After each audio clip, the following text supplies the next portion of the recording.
Coméntenos ahora sobre esta colección. Sí, son dos, pero están relacionadas. Sobre esta colección que en este momento se puede disfrutar en el Centro Cultural de España en El Salvador. Y primero, ¿cómo la fue coleccionando en el tiempo? Usted ya nos dijo de que una de las primeras está aquí, en esta. Sí. Y posteriormente, ¿cómo ingresa a la Fundación Funiver para poder seguir llevándola a los diferentes países? Bueno, yo tenía una litografía de aquellas de allá, de las maravillas acrósticas en el Jardín de Miró, porque son sencillas, aquí ya son una tirada de 1500 ejemplares, son más fáciles de conseguir. Entonces yo era joven, tenía dinero porque me sabía mover muy bien y la situación económica era muy buena, y lo invertía todo en arte porque me gustaba, o sea, y además aprendí a comprar y vender. Realmente yo, vendiendo una cosa que había comprado por X, me compraba otra muchísimo mejor o más grande, y empecé a coleccionar cosas yo. De hecho, yo tenía una gran colección cuando ya trabajaba asesorando cuestiones científicas o técnicas con Funiver, pero me conocían, especialmente el presidente, que fue alumno mío, y le dirigí la tesis, me conocían la faceta artística, Y entonces, para que yo viniera a América, me organizaron una exposición de mis cuadros y consiguieron hacer una antológica en Lima, y ahora tengo grandes amigos en Lima, es de los sitios que más visito. Pero claro, era para que hiciese cosas para la Fundación en otros ámbitos, científicos o tecnológicos. Y a partir de ahí, ellos mismos se dieron cuenta de la importancia de la cultura, que yo se lo habría dicho siempre. Es decir, la pintura, para mí la cultura, pero para mí la pintura, soy un amante de la pintura, es la mejor embajadora que puede tener un país. Y más teniendo en cuenta que tenemos raíces comunes. La pintura de la esencia española, traída a América, estás trayendo una parte de la esencia de América. Y además, yo considero que el lenguaje español se está manteniendo gracias a ustedes. Escucho palabras que digo, esto lo decía mi madre, pero ya no se emplean. Que realmente es evidente que tenemos esa raíz común, y que en lugar de ser motivo de separación, el arte es un motivo de unión. Y yo estoy encantadísimo de traer aquí nuestra obra, pero ya ve que selecciono cosas que son Goya, Miró, Dalí, Picasso, que son los grandes de España. Lástima que no podemos traer a Zurbarán, porque sería imposible, porque no hacía grabados ni litografías, porque podemos traer series de grabados y litografías. Un solo Miró, que sería un garabato y un puntito, no podríamos traerlo por las medidas de seguridad, por el seguro del cuadro, y además no tendría el menor interés. Una serie como esta tiene un interés enorme porque tiene un contenido intelectual, artístico, que vale para comunicar realmente. Aquí traemos esto y podemos hablar como estamos hablando y explicar y acercarnos. Con el cuadrito que vale $1 millón. No, mire, tengo este no valdría para nada, ¿no?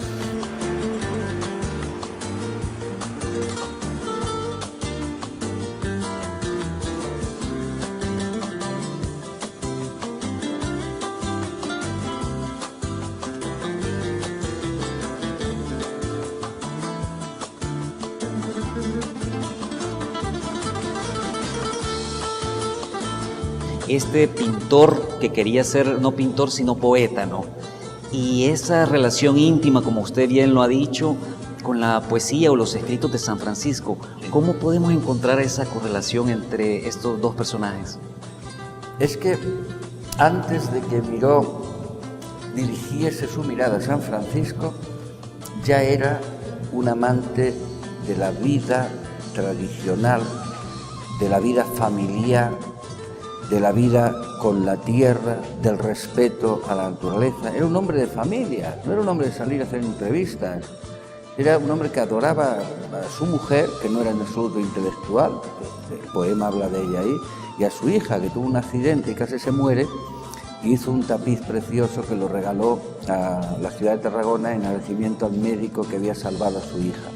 Un hombre sencillo, y tenía clarísimo que la tierra, la naturaleza, el cosmos gozaban de un equilibrio, diéselo quien se lo diese, Dios, llamémosle, pero que había que respetar ese equilibrio durante toda la vida y disfrutarlo, integrarnos en ese mundo.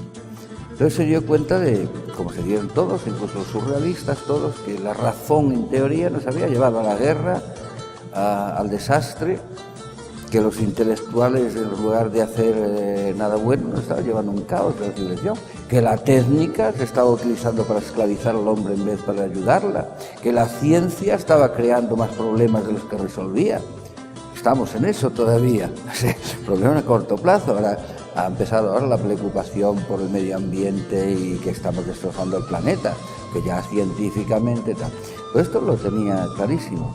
Entonces, mentalmente se replanteó la vuelta al sentimiento primitivo, incluso mágico, para reconstruir, como Nietzsche, buscar empezar de nuevo para crear los valores, pero en un sentido mucho más poético y menos intelectual, ¿eh? Él respetando la sociedad, Nietzsche yéndose de la sociedad, respetando la sociedad, al revés. Partamos de nuevo, seamos primitivos, vírgenes, ingenuos, de ahí su vuelta cada vez más al lenguaje infantil. Volvamos a la primera etapa para, siendo puros, crear el mundo en armonía con la naturaleza. Y hay ese sentido religioso y panteísta. Entonces, el amor a la tierra le lleva al amor a las cosas más cercanas y más pequeñas. Es una persona con una mirada excepcional. No mira a lo lejos, mira de cerca. Y está viendo los elementos de la tierra, las ciervecitas, los pequeños animalitos, y le empieza a dar importancia a lo más pequeño. Y dice que en lo más pequeño está la resonancia del cosmos, que una gran montaña, por su misma dimensión, no nos deja ver. No es eso, los árboles no nos dejan ver el bosque, no. El bosque no nos deja ver los árboles. Él transforma el dicho. Dice, cada árbol, cada brizna de hierba es una resonancia de esta armonía en la naturaleza. Y entonces descubre a San Francisco de Asís. San Francisco de Asís y su maravilloso Canto del Sol, que es un poema excepcional, en que da gracias a Dios por el hermano Sol, la hermana Luna, el hermano Viento, la hermana Agua, el hermano Fuego. Y de cada uno de ellos dice las virtudes de estos elementos de la naturaleza, coincidiendo totalmente con Miró en el respeto hasta el más pequeño ser del universo. Miró decidió, y esto sí es una excepción y lo que hace esta colección importante, a Miró le buscaban, ya era muy famoso cuando hizo esto, ya era una personalidad mundial. Aquella se la pidieron hacer, fue Alberti y le rogó que hiciesen juntos eso. Esto lo hizo Miró porque quiso, porque quería ilustrar el poema de Asís, porque se sentía totalmente identificado. Fue él el que le dijo a la editorial, dijo, vamos a hacer esto y lo quiero bien hecho y cuidado. Y lo hizo él de mano con sus planchas, que son detalles, parece que sean tonterías, hay unos detalles aquí de impresión de una gran dificultad, cuidados y mimados por Miró. Esto no es lo normal. Le pedían hacer que ilustrase el libro de poema, lo que sea, ilustraba. Esto fue él el que dijo no. Le mandó a un poeta catalán que le tradujese al catalán, pues se llama el Càntic del Sol, el Càntic catalán. Le tradujo el poema de San Francisco al catalán y lo editó, pero la edición es preciosa, claro, yo aquí no he traído incluso las hojas intermedias hechas en papel a mano, donde está la separación de las series, eso las tengo yo en casa, está ahí. Pero que es una obra cuidadísima porque se siente plenamente identificado con ella y la hizo por propia voluntad, sin que nadie se lo pidiera y con muchísimo amor y delicadeza, mostrando que participaba totalmente del concepto del Francisco de Asís.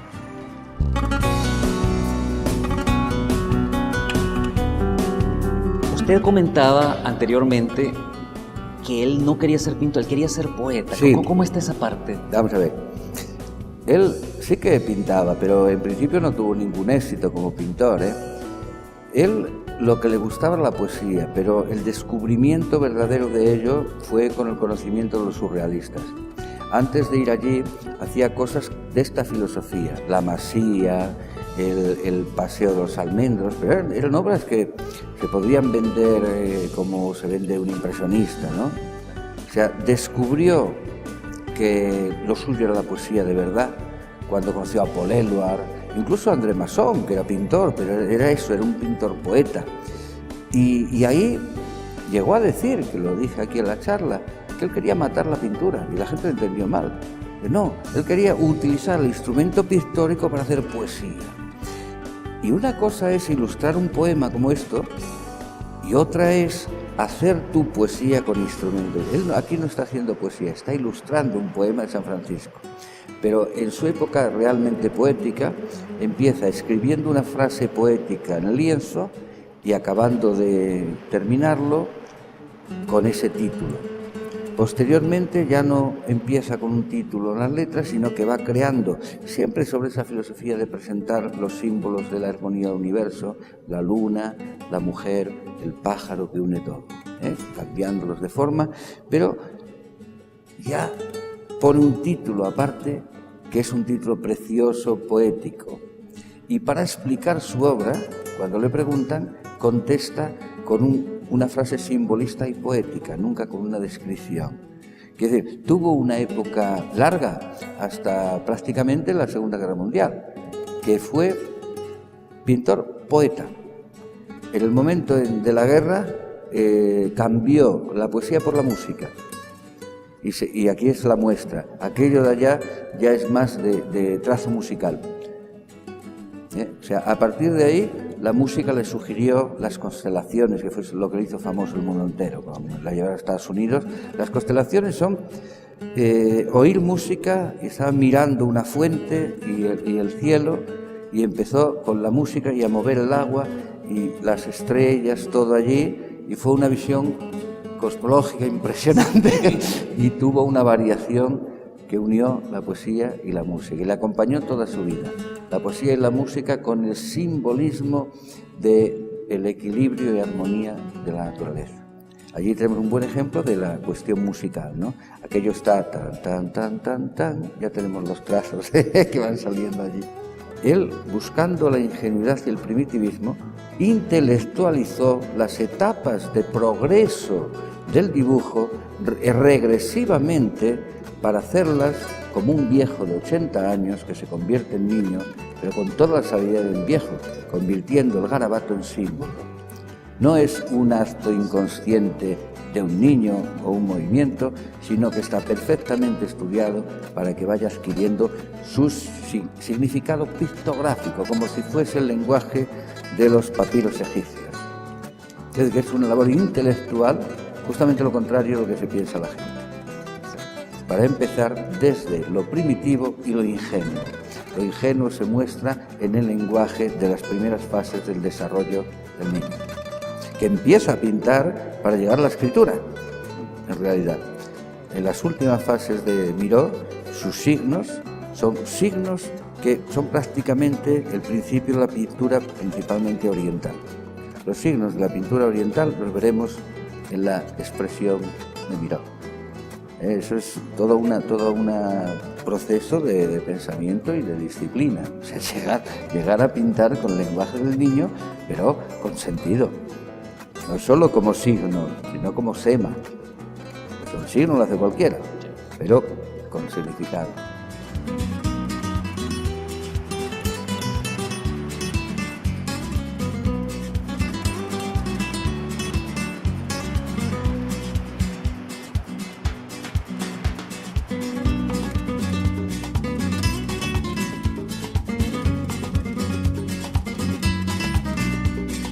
Si él murió ya mayor, lo alcanzó a conocer, ¿lo conoció usted? Me conocí personalmente, sí. Y yo tuve ocasión de hablar con él alguna vez, pero siempre con ocasión de un acto, o que hacía. Y era se escondía. Si él había una exposición de él, iba por obligación al principio, pero se marchaba, no quería nada, él quería irse a su casa y ponerse allí a pintar. Y sí le movían, cuando logró ya comprarse una gran nave. Un día entró con su nieto, me voy por otras cosas, me sale la una nave enorme donde tenía grandes telas y tal, donde hizo las últimas. Pues el nieto pasaba detrás de él y le movió un pincel. Le vio que estaba un pincel torcido y lo movió. Bueno, se va hasta el fondo, cuando vuelve miró, se queda parado, se queda así, ve el pincel y lo vuelve a colocar exactamente como estaba. Es decir, tenía un desorden absolutamente organizado, tenía su constelación como su propio estudio enorme, fuese un cuadro. Un pincel cambiado de sitio, pero muy poco, por lo que estaba casi cayendo en la mesa. Es que él lo había dejado exactamente así. No era un hombre normal. Duke Ellington le quería hacer un homenaje. Y claro que si iba a Estados Unidos, incluso grababa una pieza dedicada a él y tal. Dijo, no, yo, hombre, que vengáis a mi casa, no con toda la troupe. Dice, pero vamos a la fundación. Y grabaron el Duke Ellington con toda su orquesta y miró allí todo recogido al lado del piano, como que estaba escuchando y tal, y el homenaje en su fundación, en la terraza con las esculturas. Era un hombre así, muy tímido, muy intelectual. Cuando sus mejores reflexiones y buscan libros, son las cartas a sus amigos. Y las cartas a sus amigos son como las cartas a Theo que escribía Van Gogh a su hermano Theo. Ahí da su profundidad, ahí critica con fuerza incluso a sus compañeros españoles pintores allí, y ahí sí que llega a veces a establecer incluso su filosofía o su sentido de la vida, de la pintura, del orden, etc.